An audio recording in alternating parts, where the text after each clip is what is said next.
Hello everyone, welcome to the webinar this evening. This is our ANTERION live workshop. My name is Tim Cole. With me tonight is Nathan Odell. He's going to be our patient this evening. And behind the scenes, as always, is my colleague Emily, who's going to be taking your questions and keeping everything ticking over.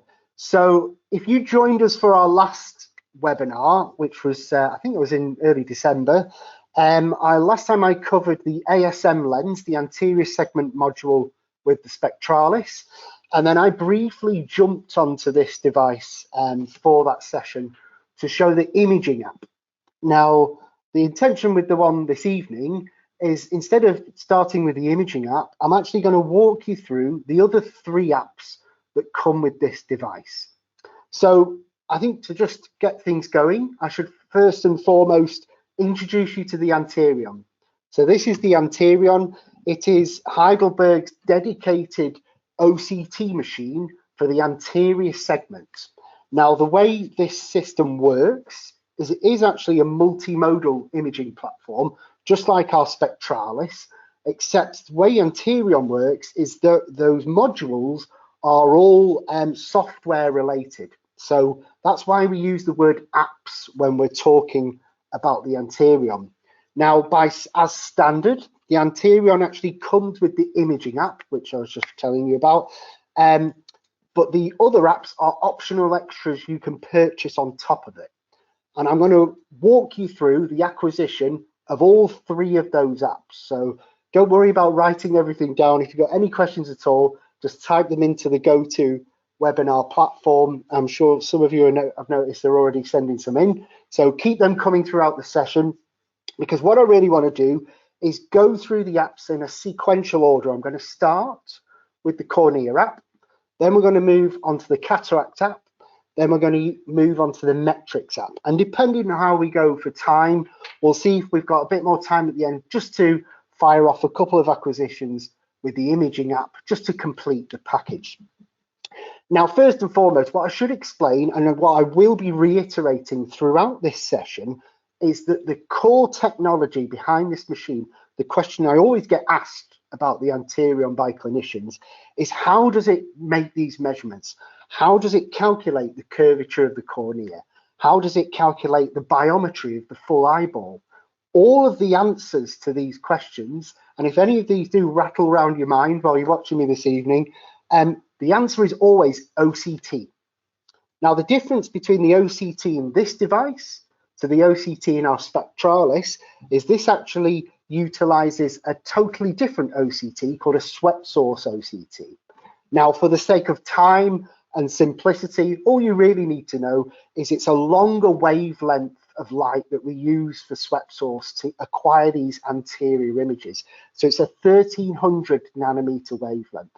And really what that allows us to do, different to what you may have seen with a posterior segment OCT with an additional lens, is it allows you to acquire OCT images which are much deeper than your standard normal OCTs. So what we can actually do with this device is capture an image that is 14 millimeters deep. Now, the thing that actually stands out when you see images captured from the ANTERION is at 14 millimeters, you actually can capture the entire cornea and the crystalline lens. That's what we see in the image when we've captured pictures with this device. So I think that's enough to introduce you. I think the important thing is we should get going and start showing you how this is going to work. So one of the really important things you should consider with this device, like you would with any other biometry machine, is it does need calibrating before you use it. Now, again, for the sake of time, I've already calibrated this system, but the calibration eye comes in this wooden box that you get with it. Now, Emily is actually adding this to the chat of the GoToWebinar this evening, and she's already done it. Thanks, Em. And what you'll find in there is I've recorded another video which shows you exactly how to do the calibration, and also she's put a link to our online e-learning module, which is also voiced by me. And that just allows you to have a very useful online resource where you can click through all the apps and learn how to do the acquisitions. But for this, I'm going to be showing you live. So that's the first part of housekeeping you'd always do with this device, and every 24 hours it will remind you to rerun the calibration test, and it only takes a few seconds. It's very easy. The system itself, well, of course, here we have a joystick. The very noticeable thing when you start to use an Anterion is it's quite weighted. Now, again, that's an intention behind that weight, because when you move this device, what you want it to do is anchor to the ground, and that's why you've got this short, stubby joystick and this heavy feeling to the base of the unit, because you want it to stay as still as possible when you're acquiring images. Now, the other thing you may be able to see on this view you're looking at me on is in front of the actual camera head itself, you can actually see two buttons here, and that's because those are actually the buttons for the chin rest. So if I press those little black arrows, they move the chin rest up and down, which I will use in a moment to position Nathan. So very much like any other OCT machine, I look at the screen when I'm acquiring, I press the trigger to fire off our OCT images.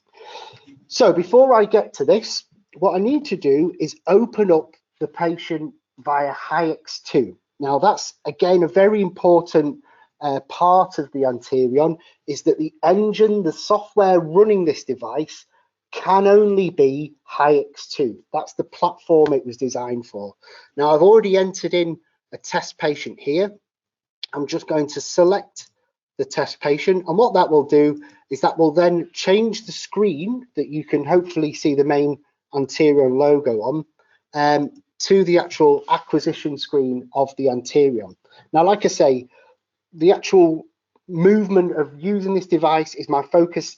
Unlike the Spectralis, is actually on the back of the screen on this this screen you can see in front of me.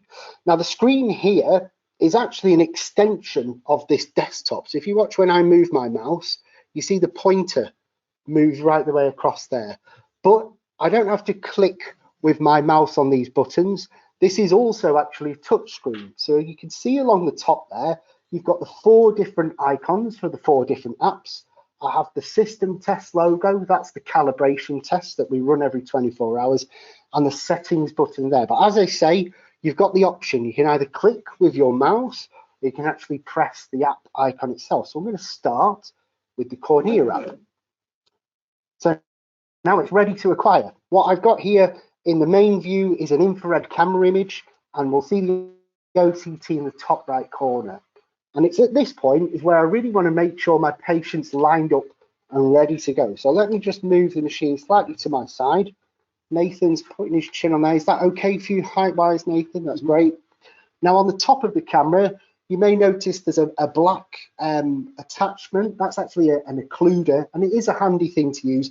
It comes in the wooden box, and you click that around the lens housing. So because we're on Nathan's left eye to begin with, I'm just going to slide that occluder just so it's covering up his right eye. And now I'm doing that, you can hopefully see on the main screen, I have this wonderful, very clear infrared image of Nathan's left eyeball, and in the OCT in the top right corner. Now, what you may notice straight away is there's no focus wheel on the Anterion, and that's because what we do to focus is we push the device forwards and backwards, and you can see as I'm doing that, it's changing not only the focus of that infrared image, but it's actually showing me the OCT in the top window. Now, when I look at this screen, there's several guides at play here which are telling me if I'm doing the right thing. So first of all, let's just focus on this camera image. Now you'll notice that I've got a circle and a line, and what that's trying to do is tell me that if I rotate the joystick up and down, you can see it moves the circle up and down. If I move left to right, move my circle, that's the center of the camera image. But can you see how it changes color? So when it's happy, it's green. And the goal really is just to try and keep that little green spot in the center of the image. Then the ring is green and also the line is green. If I'm off center in any way, it will warn me there. So that's the kind of automated targeting system we've got there. Now, you may also notice that behind those coloured graphics floating over the patient's eye is actually 8 little white dots. Now, those 8 white dots are actually reflections bouncing off Nathan's cornea, and they are reflections that are coming from 8 infrared LEDs that are actually around the lens on the front of the anterion. And really, those 8 little white dots are the core and the key to the way our tracking technology works with the anterion. Now, as I'm talking and moving around, you may notice that something is staying stable there. As I wiggle around with the joystick and move up and down, that green line in the middle is actually how the tracking is working.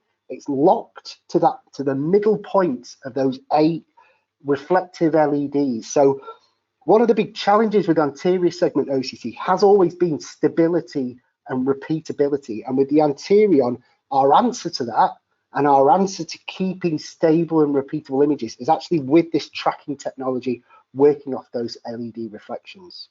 So that's the main screen there, but this is all about OCT today, isn't it? So let's focus our attention to the image in the top right.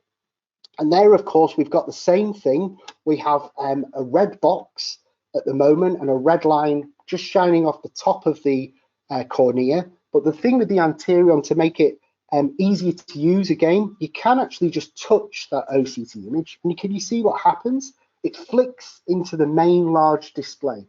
And when you're using it, if you've got a tricky patient, it's a good idea to alternate between the views, because what we do now is it's not so much an up, left, down motion to get those images green. All it is with the OCT is forwards and back. Can you see with the base? Just forwards and back is how we move the depth of the OCT.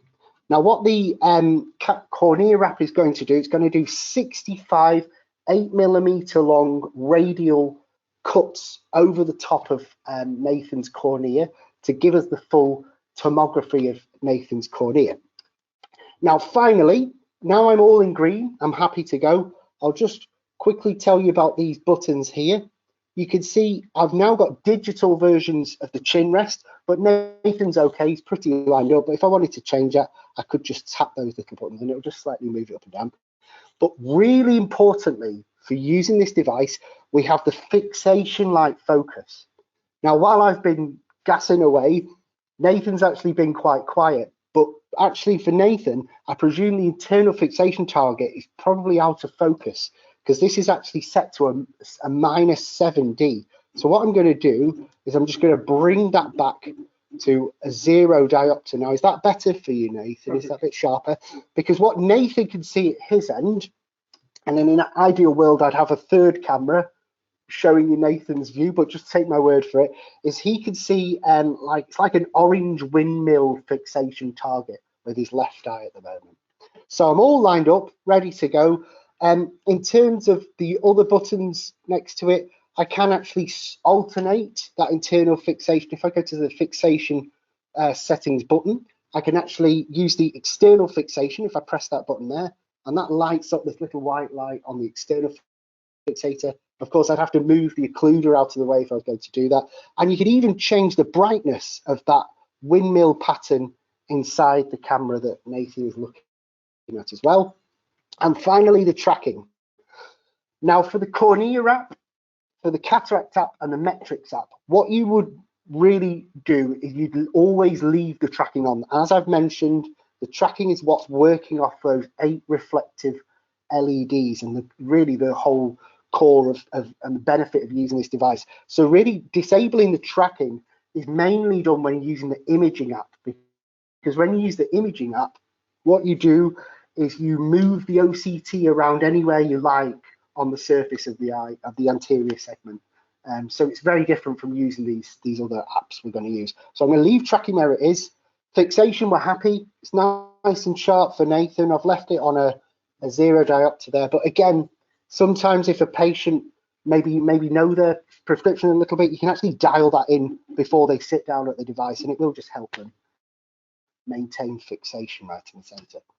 So I think I've been through everything enough. Let's take an image now. So what I want you to do though, is I want you to pay very close attention to what happens next, because as soon as I click this button, it's going to be over extremely quickly. And remember what's happening here. It's taking 65 OCT sections. So all in green. Nathan, have a blink for me. Keep looking at that target. And that was it. That was 65 OCTs, okay? Now then, just sit that for me for a second there, Nathan. What happens now is it actually immediately goes into the image itself that we've just acquired. Now, you might be thinking, wow, that was fast. Again, that's another benefit of using the swept source on this platform. It's got an incredibly fast acquisition. So you can imagine it's great for patients who are struggling to stay very still on the camera for whatever reason. But on top of all that, what you actually get as a technician now is you actually get a summary.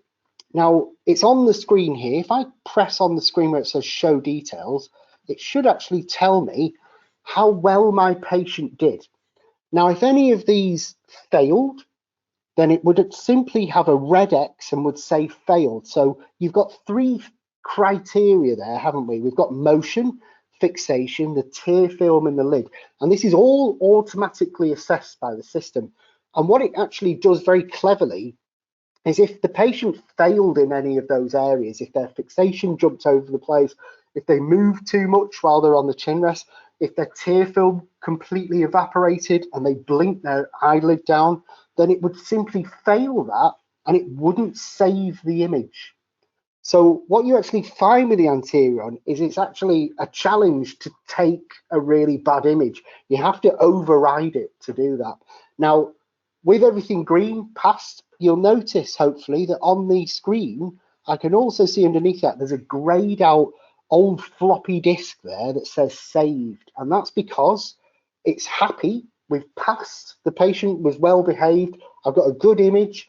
I've got my full tomographic map of the cornea there to an 8mm radius. So it's automatically saved. Okay, so let's pop over now and do Nathan's right eye. So I'll just go to the new acquisition button.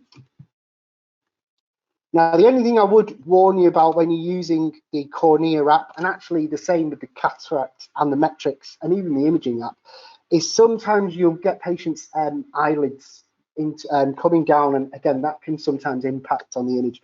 But you can see here, Nathan's so good at being a patient, he's got his eye nice and wide open. I can see the whole of his iris there, so I don't need to help him with his eyelids. But you can imagine with some elderly patients with more of a ptosis, you might want to pull that lid out of the way. So again, my professional patient knows what I'm about to acquire.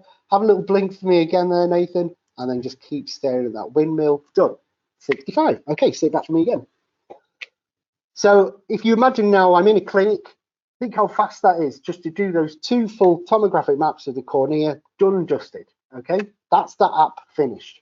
Now, what you can actually do here is a kind of quick assessment. And what I can do with that is I can actually press on the anterior axial curvature. Those numbers there all equate to that actual option that by default is always picked after the cornea acquisition. But you can see underneath from a drop-down list all the different curvatures, elevations, pachymetry and power we can actually display on that cornea information we've captured.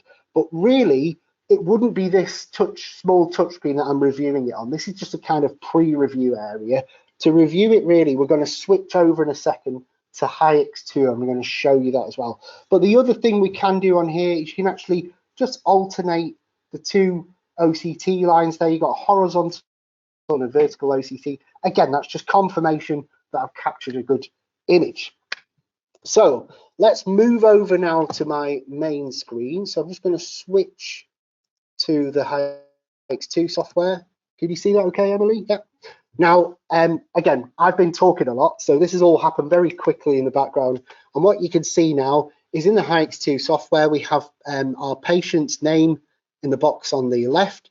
Here we have the examination, but to actually open the image, and it's the same with any image, that could be a spectralis OCT or an Anterion OCT, it's actually the thumbnail you click on. So I'm going to open that up now and show you what this looks like.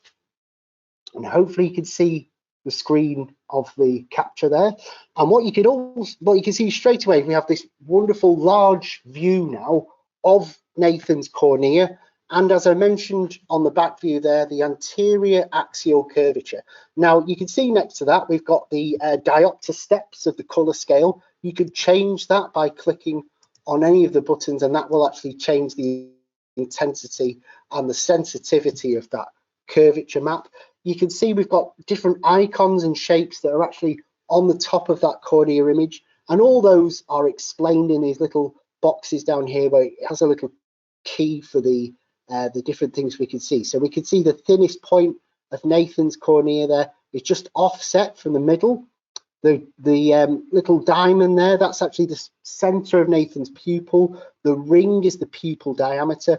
Also, when I move my mouse around, can you see how it changes to the different zones where we've got all those diopter values for the different parts of Nathan's curvature map? And like I say, you could change that by clicking down on the drop down menu and switch that between all the different modes that we can do within our Cornea app. Now, one thing that's really important is when you're using the Cornea app, you actually understand the level of information we've collected with those 65 images. And I think the best way to show you that, and to once again emphasize that all this information is captured from the OCT, is actually to select on here the Images tab, because what this will show is actually the infrared image of Nathan's eye, and what we could do is superimpose the OCT line over the top of it. Now, with our software, this is the ANTERION viewing software. I can actually change the shape of the windows by grabbing my bars in the middle and moving this up and down. Now, again, what I'm going to do, I'm just going to toggle this on and off to show you what we're seeing in that bottom window, because now you can see, if I just get rid of some of the other stuff, get rid of the other icons which might be going over the top, I just want you to focus on that OCT green line. And what I'm going to do, I'm just going to move that OCT left and right. And can you see those 65 sections as we go around through that that curvature map that's been captured? You can see all those different OCTs, and the really important thing is where they're anchored. They're anchored in the center of those 8 reflective spots, and that is really independent of where the vertex of the cornea is, because some people, Nathan's got quite a nicely formed cornea, but if someone's got a very warped astigmatism or something like that, the actual center point of the apex of the cornea might be in a different place, but you'll notice that the tracking still stays in the center of those 8 reflective spots. Now, you'll also see there's some pink icons, little icons on top of the infrared image. That's the white to white measurement as well, and that's also superimposed on top of the image. And then as I just come back through the other tabs, we've got total cornea wavefront information. That's all listed down here, and we can change all the values in this information to emphasize the shape of Nathan's cornea to a very, very high degree. And also we can look at all the different information in the segments. So you can see all the different segments and shapes around there. And again, if I want to superimpose any of these things on top of my map, I can just put a tick in any of those boxes, and you see how it all correlates together and shows you where that information is. On the basics, again, that just covers everything from the SIMK all the way down to the pupil diameter and that white to white value I was just talking about. So all of this information here is, of course, saved with the OCT. If you wanted to generate a report of this information, you can see that there's an easy report button. I can just click on there. And what you get now is the actual, the report by default is what you see on the screen. But you can, with the Cornea app, actually click on this box on the report and change it to different options there. Now, one of the popular things I always get asked about is, do we do anything for keratoconus? And we do. We have this cornea keratoconus report. And what that simply does is that splits the report up into 4 different areas: anterior tangential curvature, anterior elevation, best fit torus, pachymetry, and posterior elevation, again, best fit torus there as well. So that's all set up by automatically for the cornea keratoconus report. But I'm going to close this down, because there's another way of seeing that information, is you can actually click on the multi button at the top, and you can actually create your own report, whatever you like. So say you're used to using a different type of corneal system like a pentacam or something, you can actually change this to what you're used to using on your other system. And again, if you wanted to save that as a layout that everyone sticks to in a certain clinic, you can actually press this little save button and call that your test template. And then forevermore, when you come to use this system, if you wanted those choices from the multi-view, you could actually pick it from the drop-down menu there, and that would go back to the one you'd saved. So I've been around lots of clinics where they're utilizing this system, and depending on the person who's using it and what that clinician actually does, they've generated their own templates, and it's very usable like that as well. Now again, across the top, you see there's a few other options. By default, it chooses the single image, and you can click left to right with the icon on the left there. If you want to see both eyes together, just click the OU button. And again, you can still change all the options there, but the difference with the both eye view is you can actually see a left to right eye difference map. And again, you can change all the options on the drop down menu for that as well. And then crucially, we have follow-up. Now, again, you can actually add as many as you like along that follow-up bar, and that will, you could drag and drop as many of those as you like over time as well to see the difference from a baseline to the follow-up there. So again, different to the Spectralis, you don't have to set up a baseline and then acquire an image as a follow-up. It actually automatically does that with the software on the Cornea app. So I think that's about it for everything on the Cornea app. Again, any more questions, visit the e-learning portal that's in the chat this evening, and it's got all the specifics of all these values and options with the overlays. But again, for the sake of time, I'm going to move on now, and we're going to do the Cataract app next. So let's come out of here.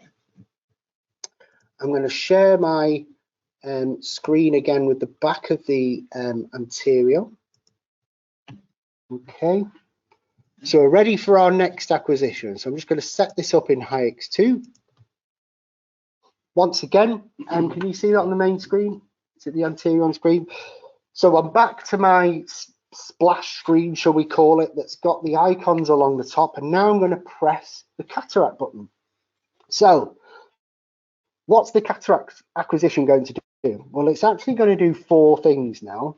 It's going to do the same acquisition as we just did with the Cornea app, so those 65 radial cuts, because that, of course, will go into our IOL calculation. Okay, that will go into the capture data we use for the Cataract app. Then it's also going to do a series of different OCT scans. One of them will actually formulate a whole anterior segment OCT image, which we'll see in the acquired screen of the Cataract app. But then the other OCT acquisitions are all used to actually calculate the biometry for the whole eyeball. And that's what's incredibly important to remember about the Anterion, is it doesn't just do crystalline lens biometry, it actually does full eye biometry. So it actually uses the OCT to go right the way through to the back of the eye to calculate that full eyeball axial length. Now, it does take a little bit longer than the Cornea app, but from a biometer point of view, it's still very fast. So what we'll do, we might as well stay on Nathan's right eye. We'll get him on again. Just focus on that one. Very good. So again, it's just dropped back. I think it's because someone was using this with quite a long eye before, weren't they, with a -7. So again, I'll just dial that back into 0. And once again, the acquisition is still exactly the same. I've got my infrared image. You can see the reflective spots and the tracking system at work. If I want, I can make the OCT the full image. Again, I'm just trying to line it up so it's green. And again, you don't have to spend forever doing this. You can actually still fire off an image, and if it was yellow on the borderline, it will actually still work. So you do want to try and keep it green, but again, don't spend, you know, minutes and minutes trying to line this up. As long as it's green, you're holding it steady. Like I say, weighted anyway, and it's quite easy to acquire. So again, have a blink for me, Nathan. It's going to take a little bit longer this time, and we're going to fire off the acquisition. So did you see the flash of the Cornea? Here are these different OCT images doing and capturing, and now it's saying processing. Nathan can sit back and relax. It's now finished the acquisition. So like I say, it's done quite a few acquisitions there. That's the best way to describe it. We've got the curvature that we did for the Cornea app. We've got this whole anterior segment image now, and we've got the axial length measurement.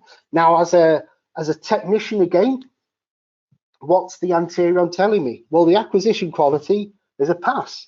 Let's have a look at the details of that. And again, I suppose this would be something you could do is just by habit, you just pop into the details and double check everything's a pass. But we can see again, our professional patient did a very good job. Everything's green.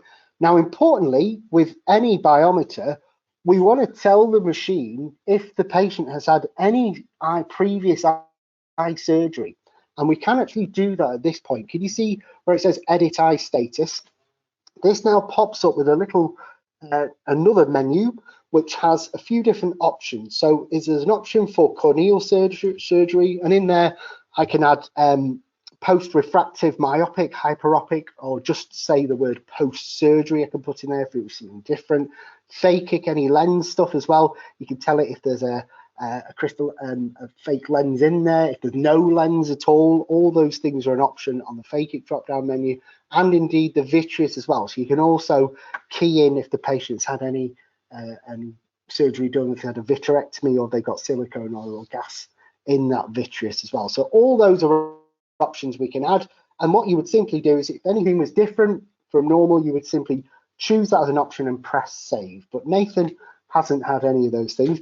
Those of you that may be more eagle-eyed watching this tonight, you may notice one thing about Nathan's iris is he has actually had a peripheral iridotomy. You can actually see that on the infrared image. I'm sure he won't mind me telling you that little dark spot is actually a hole in Nathan's iris, but we'll come to that if we've got time. Because what you've probably noticed as well is on this anterior segment OCT, Nathan does have quite narrow angles.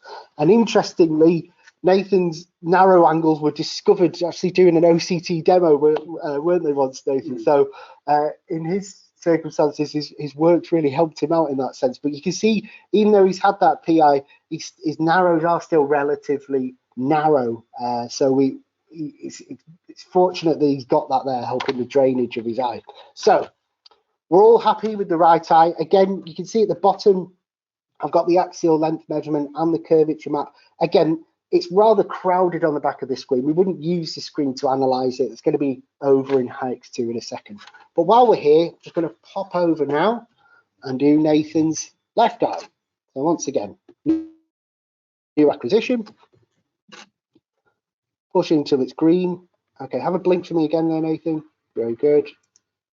Keep staring, keep staring. And what you do is you say keep staring while it says acquiring. As soon as it says processing, then he can relax. Okay. Now I moved a little bit there, and it's noticed that I've moved a little. I'm glad that happened, because sometimes this can happen. If a patient moves or they've got a very long eye, we'll actually notice and ask you to just make a slight adjustment to do another axial length measurement. And if this happens, what you'll notice is the OCT image just need pulling back a bit till that goes green. Again, same thing with the infrared image. I want to keep that in the green as well. But for the OCT, I've just got to do this one more acquisition. And again, the way to position that is just to move forwards and back. Okay, Nathan, have a blink for me again. Very good. So again, and it just does that if it needs a little bit of a tweak on that axial length. So I'm glad it worked perfectly well on Nathan's right eye. And on the left, I simulated there, slight error. And again, it probably came from me talking and wobbling around while I was taking the image. But you can see that the acquisition wasn't abandoned. I didn't have to start all over again. I just had to do that one little axial length capture to create this image at the end. So now we've got both images saved over on HEYEX 2. My acquisition quality is all a pass again. Good to go. Right, so let's pop back over now to the main screen. Okay, so hopefully you can see the HEYEX 2 software now. Now, as I said before, we're still on the same patient, of course, but this time on the examinations window, I've got a little extra line, and you can actually see, depending on the app, it tells you which examination was captured. So we can see we already did Nathan's Cornea at 6:45 tonight, and I've just done his cataract acquisition. And underneath, you can see the difference in the thumbnail. On the cornea, you do get that anterior axial curvature map as default on the thumbnail there, but on the cataract, actually gives you the anterior segment image we've got on the back of the anterion, but turned on its side. And there's a reason for that. I'll come to that in a second. But let's open up one of these cataract acquisitions now. Now, this is where things do get rather complicated. Like any biometer, there's an awful lot of information on the screen now. So again, for the sake of time, to know this fully, I would recommend going through the e-learning website if this is something you need to do as part of your job. But just so you know from an overview point of view, this is what we've captured for the cataract taps. But we'll stay on the cataract tap information for now. You can see by default, it brings both eyes up there.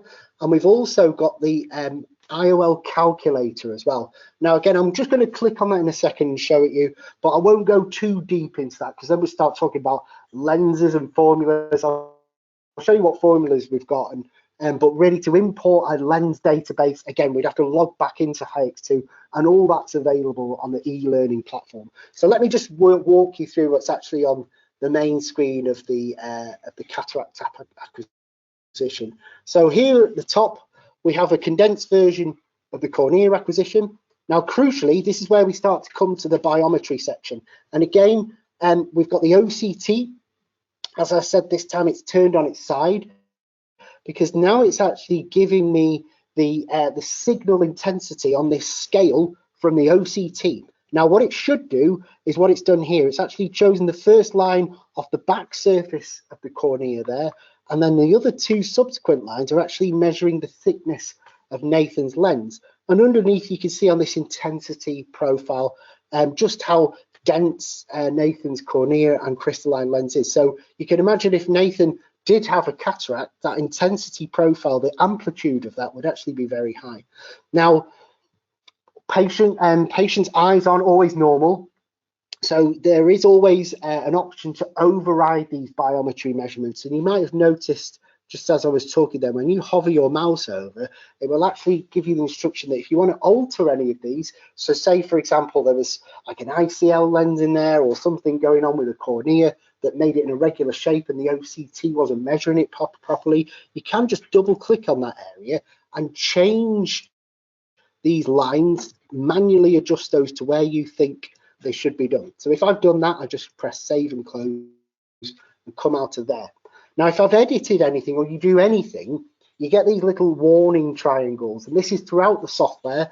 You get a little an icon there with a color. So this is a blue warning triangle with a number 3 next to it. And just to see what that is, again, what's really great, everything's always explained on the screen. So if you're ever not sure, have a good look around and the answer will be there. You can see at the bottom, it says warning, segmentation was manually edited. So that's a blue warning. If it's something severe, it would be red or a yellow borderline warning, that little hazard button there. So again, I've just confirmed that biometric measurement of Nathan's anterior segment is correct. And underneath, we've got the axial length. So again, I can edit this, but before I do, you can see the axial length there. That is something that also you can edit if you click on those icons. So say you've maybe had a surgeon that had another preferred biometer, or indeed a patient that had gas or oil in the actual vitreous cavity. The software wouldn't give you the axial length measurement. You might need to use like a UBM, an ultrasound probe, to key in that axial length information if you needed to do that. But again, we've managed to do it with the OCT in this situation. Underneath, it's got the eye status. So really, I've got another opportunity here. If I forgot to do it on the back of the Anterion, I can actually switch over and within the viewing software and add any of that surgical information in there. And what that would do is that would just cascade through all the values and calculations and affect our intraocular lens calculator as well, if we were to do that.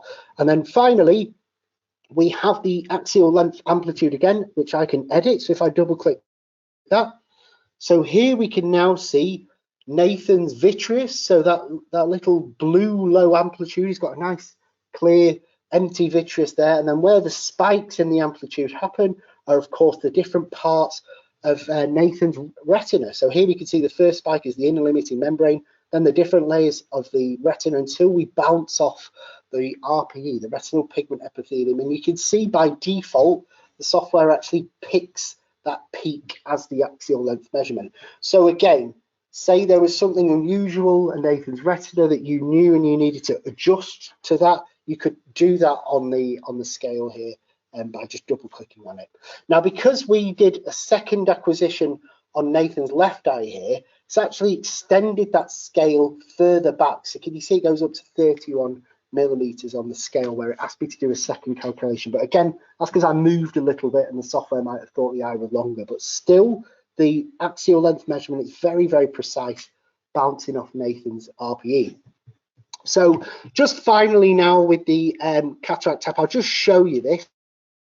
This is our IOL calculator, and from here you can see the different formulas that we currently have with the anterions. We have HEYEX, HEYEX L, Holiday 1, Hoffer Q, SRK T, and Barrett Universal 2 and Barrett True K. Now, the thing you should bear in mind is that the Barrett suite is actually another additional license that you would need to purchase if you were adding that to the software.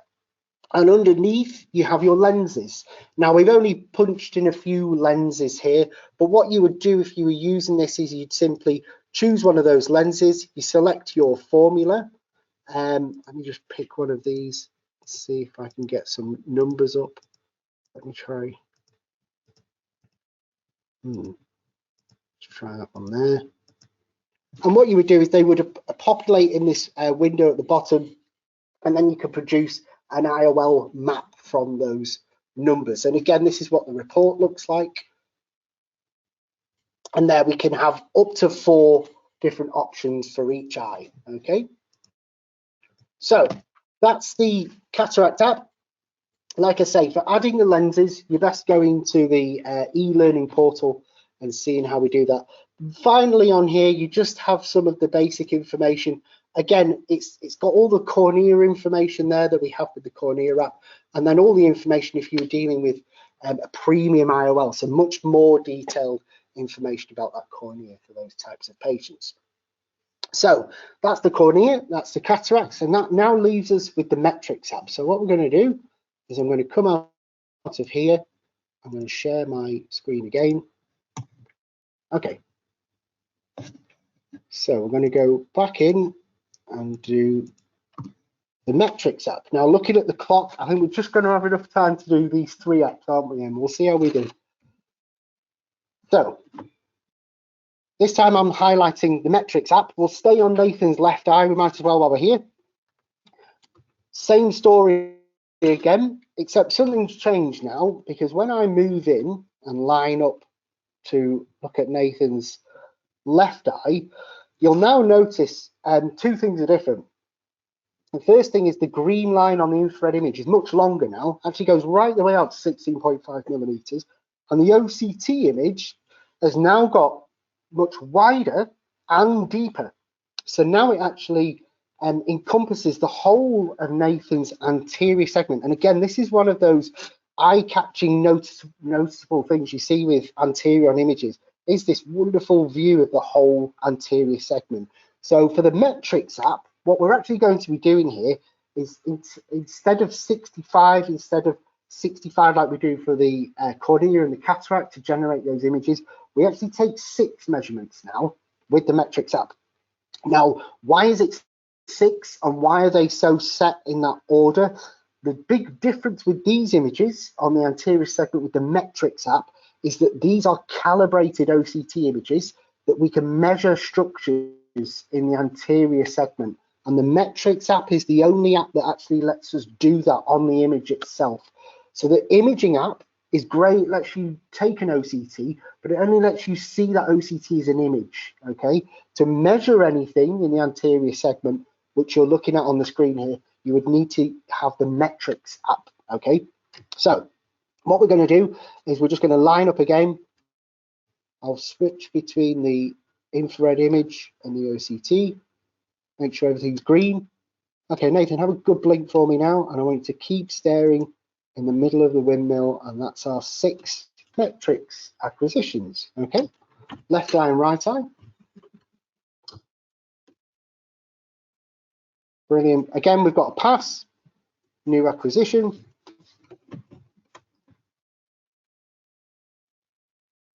Brilliant. Okay. So once again, Nathan, little blink for me and then just keep staring in the middle of that pattern. Fantastic. Okay, sit back for me. Thank you. So that was left and right eye, 6 very long radial cuts now through Nathan's anterior segment. Now, what you would do with the metrics app, slightly differently to the other apps, is you wouldn't just look at the acquisition quality and think, oh, everything's great.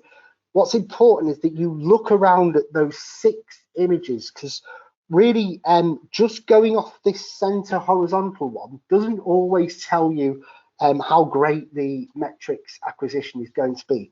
Because what do we use the metrics app for? Well, it's for measuring structures such as the cornea thickness and the volt of the lens, but crucially, it's for doing chamber angle measurements. And what's very, very important is that you look around those clock hours before you move your patient on to ensure that their lid was out of the way for all of those 6 acquisitions. So like I say, by default, it's picked the horizontal one there. But if I press these little icons, can you see how the OCT flicks around? And if there's a problem, it will actually show you on the OCT image itself. Can you see this one here? This is from temporal down to nasal. We're actually just clipping the edge of Nathan's iridotomy, which I'll show you on the big screen in a moment. But I have got a little bit of lid there, and that's because that's his lower lid. So that would be one of my top tips for doing metrics acquisitions. Is sometimes it's worth just reaching around and just slightly pulling that bottom lid down, or you can even ask the patient just very gently lift that bottom eyelid down, because Nathan's done a really good job keeping his top eyelid open, but it's very hard to make your bottom eyelids open, isn't it? So sometimes patients just need a little bit of help to pull that lid down. So that would be my top tip for that. But again, it's not here where we do all our analysis. Let's pop to our main screen again, and we're going to open up Nathan's metric scans now. Now again, we can see in the examinations window the description of what's happened. If I flick up and down, again, you can see the difference now, why the cataract has got the icon moved onto the side. So you know there's a difference really. The cataract one has that same image flipped on its side, but the metrics, it's sat as you see it on the back of the screen. So let's dive in now and look at Nathan's metrics. Now, what I'm going to do again, to keep it nice and clear, I'm just going to take away some of these measurements that we've got that you're seeing on the screen at the moment. So I just want to focus on what actually happens by default when we acquire an image with the metrics app. Now, what you can actually see on the screen there, if I take everything away, actually, here's our image, okay? And the thing to notice that you might notice straight away, I did just allude to it, is there's pink boxes on these images. And if I roll my roller wheel, what the pink boxes are doing, they're actually warning me when there's an area that can't be measured. And that could be down to the actual eyelid, or actually any warping that's caused by the real far periphery of the image. And it's just not allowing the mathematics of this calculated acquisition to give you any measurement opportunities in those red areas. So if you are interested in measuring something right the way out in the periphery, it's very important that you take care when you're capturing with the metrics app. But I think for demonstration purposes here, it's going to be fine. It's going to be good enough to show you what we want to show. So the really important thing I should tell you happens by default is the actual automatic segmentation of the cornea, you can see there, and the actual crystalline lens. It does actually draw across the surface of the iris as well, but it doesn't give you an iris thickness measurement. They're just the automated measurements we've got at the moment with this system. But let me show you how we work with this information and why we know this is a calculated acquisition. This is an A scan line, and what this is actually doing is showing us the ray tracing of the OCT light as it's captured this image. Now, what's amazing when you use these metrics imaging, when you use the metrics imaging app, is you can actually move this A scan line across the surface of the eye, and you actually see how light bends through the cornea. And again, this is all based on ray tracing that we captured with the OCT, you can see that straight direction of the OCT. That's the direction that the OCT hits the anterior surface of the eye. And then as it bends and goes through the eye, you can see that changes the direction of that A-scan bend. So again, that's a very interesting thing to simulate, particularly if you've got a patient with keratoconus or something like a corneal transplant. You can actually see how that impacts on that A-scan beam when it bends and goes through the cornea in a different direction. But you can see Nathan's cornea is doing a very good job there in directing the light nice and straight down through his lens there as well. Okay. So let's go to some of the automated measurements we get. You of course get the vertex, that's based on the OCT itself. And then automatically you do get these measurements. Let's just take the vertex away. You get the central corneal thickness, automatically you get the aqueous depth. So that's the depth of the anterior chamber. And you get some of these other options as well. You actually get the lens thickness as well. Okay, but anything else you may notice has nothing in it. Okay, and that's because for the time being, this is being developed in the very near future, you do have to set the anatomical scleral spur and the anterior chamber angle recess point. Now, the reason for that is because what we're going to be doing now is actually looking right into the chamber angle there. And what you need to do at the moment is have that human opinion to where the scleral spur is and where the anterior chamber angle recess point is. I'm going to show you how to do that in a second. But like I say, bear in mind this is going to change. In the future, this will be an automated part of the process.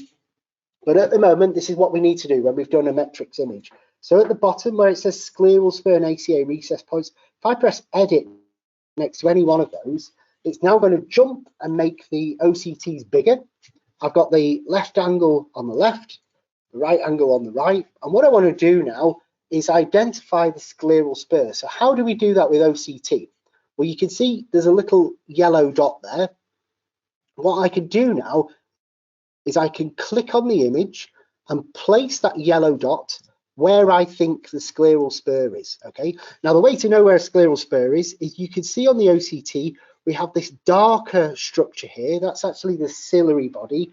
You follow the roof of that dark structure where it changes to white, because here, of course, we have the trabecular meshwork, and the scleral spur is just on the roof of that ciliary body. So what we do with the yellow spot is we follow up until we get to the anterior chamber. Okay, let's do it on Nathan's right chamber angle. So same again, I'm going to grab my little yellow spot and watch where I go. You've got the contrast between the ciliary process and the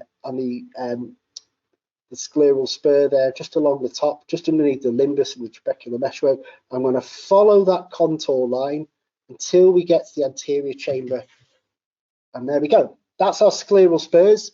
Now, this is where it can be tricky when you've got someone with narrow angles, a bit like Nathan here, because sometimes the ACA recess point and scleral spur can pretty much be in the same place, because the ACA recess point is just where the anterior chamber comes to a pinch there together. So I reckon it's about there. Okay.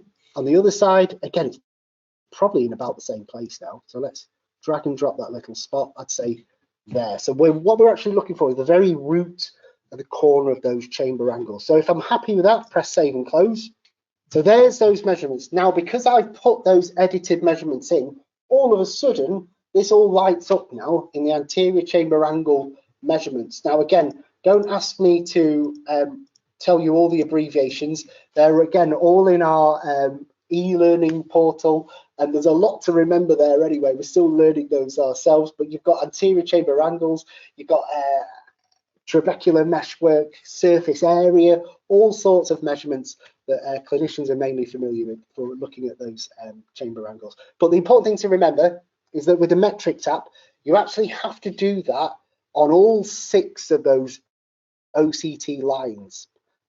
Well, you do have to do that on all 6 if you want to do this. So if you click along the tab that says 360 degree, this, if I had more time in the session tonight, I would have done all 6, and you'd see a full map there of the chamber angles all the way around. So what you'd need to do is do that in 6 locations all the way around. But I think for Nathan there, what I would probably have done is actually capture that again and pull his lower lid out a little bit more, because quite frankly, with this image here, if I was trying to edit and place the scleral spur on that left chamber angle, it would have been quite a challenge to try and do that. You can still do it, it just means that the actual measurement might be off on that particular part of that radial cut. But you've got a nice example there of the OCT quality. You can actually see the tear prism there of where Nathan's cornea is hitting his lower lid and the tear's building up. But that's pretty much it with metrics. We build up that 360-degree map, but for all our measurements and stuff, they're all there and highlighted once we've put those manual measurements in. How are we doing for time? Couple of minutes. Okay. I think what we'll do is I just want to highlight this image here, because I was going to try and do an imaging app through Nathan's PI, but I actually don't think I need to, because I managed to capture it with the metrics app, which is great. So what we can do now is we can actually look at that hole through Nathan's iris there. And now, because we've done it with the metrics, I can actually measure it. So what we'll do is I'll take away the segmentation, get rid of that A-scan line. And what we can also do is zoom in. Now, what's amazing about this image is where we are here, you can actually see where Nathan's eye, we've just caught the edge. Hopefully you can make that on the screen. I'll just zoom in a little bit more there. So here's zoom on the infrared image. That green line is this OCT we're on at the moment. We're just clipping the edge of that PI. You can still see there's still a little bit of connective tissue. But what's incredible is look at the light going through the hole. We're actually highlighting the anterior surface of Nathan's crystalline lens there. And as we go down, there's some other reflections. I'm not sure what they could be. There might be some anterior vitreous, but possibly we're bouncing a little bit back off the posterior surface of Nathan's crystalline lens there. So again, amazing that we could do that. And if we wanted to, say, measure the distance of that hole, because I'm using the metrics app, I can actually measure in microns the actual size and shape of that hole. Amazing. Okay, thank you very much, everyone. Thank you, Nathan, and thanks, Emily. Good night.